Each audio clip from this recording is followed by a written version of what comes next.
Unicorn Wars, film du réalisateur espagnol Alberto Vasquez, que nous avons également rencontré au Festival d'Annecy.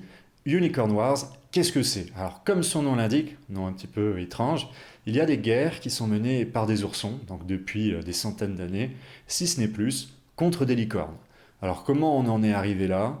Il y avait au départ l'idée d'un certain mythe de l'âge d'or, en quelque sorte, où en fait licornes et oursons vivaient en parfaite harmonie avec la nature, jusqu'au jour où, en fait, les oursons vont découvrir un livre sacré, qui n'est pas sans rappeler la Bible, et donc il va leur donner accès à ce qu'on appelle la connaissance.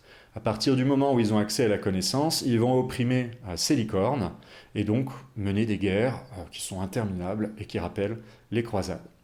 Alors Unicorn Wars, avec un synopsis qui au premier abord a l'air assez débile, parce qu'on est quand même en train de parler d'oursons qui font la guerre à des licornes, cache en lui en fait une véritable morale, une critique de l'humanité, une critique de la religion, et surtout, le film a une capacité à jouer de la subversion constamment pour surprendre le spectateur. On va systématiquement passer d'un registre à un autre. Au départ, c'est de la comédie, donc les oursons se regardent, sont narcissiques, ils font presque des selfies d'eux-mêmes. Ça rappelle presque des dessins animés pour adultes qu'on a pu voir chez Bobby Pills par exemple. Et après, très vite, le film va glisser dans un film de guerre. Il va y avoir des aspects Predator, Full Metal Jacket, Apocalypse Now même, avec ces oursons qui vont partir en expédition dans la forêt magique pour essayer de retrouver une brigade qui a disparu depuis un moment.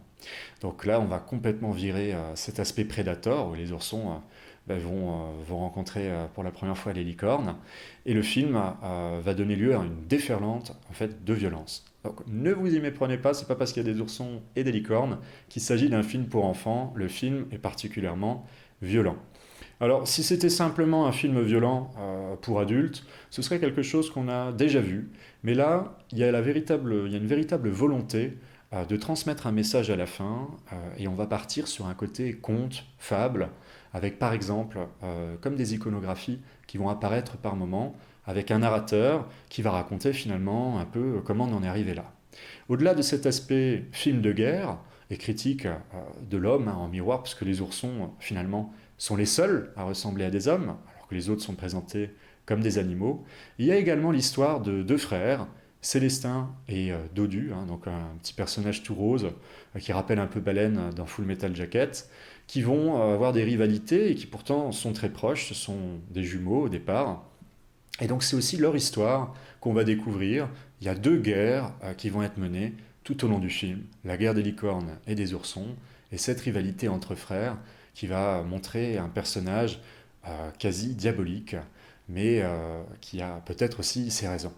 Unicorn Wars sort en novembre en France, cette année, c'est donc une avant-première à laquelle nous avons assisté, et on vous recommande chaudement d'aller voir en fait l'interview qu'on a réalisée avec Alberto Vasquez, si vous voulez en découvrir plus sur cet ovni, et qui est également mon coup de cœur au Festival d'Annecy.